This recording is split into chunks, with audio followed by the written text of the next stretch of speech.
Welcome back to Radical and Relevant. Today's reading is from the Gospel of Luke, chapter 11, verses 27 and 28.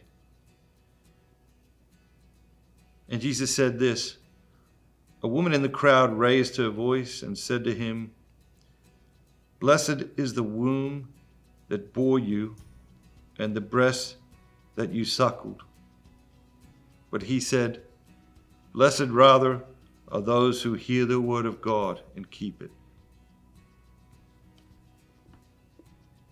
That's it. 3 lines today.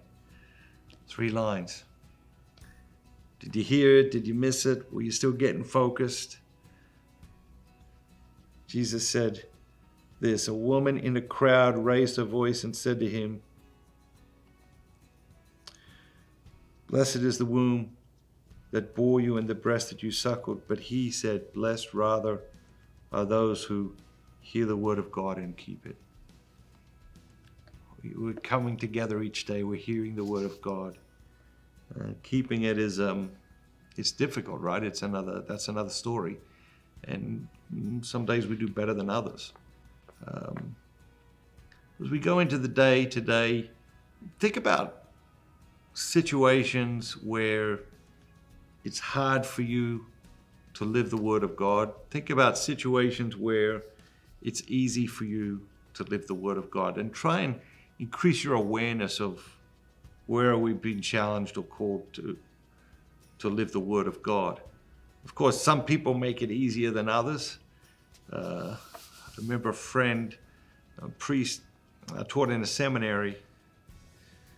I think after the first year, the young men would go home, and he would talk to them about, you're going to go home now, and you've been here for a year, and you probably think you're pretty holy. And he would say to them, "But nobody tests your virtue like your family," and he used to say, because they know all the buttons to press. And he used to say, and if you're wondering why they know all the buttons to press, it's because they installed the buttons, which I always found very, very amusing, because I think it is true. And that's, our family of origins. We all have them, and we all have buttons, and they press them, and they test our virtue in unique ways. So which people make it easier for you to live the word of God, and which people make it more challenging for you to live the word of God?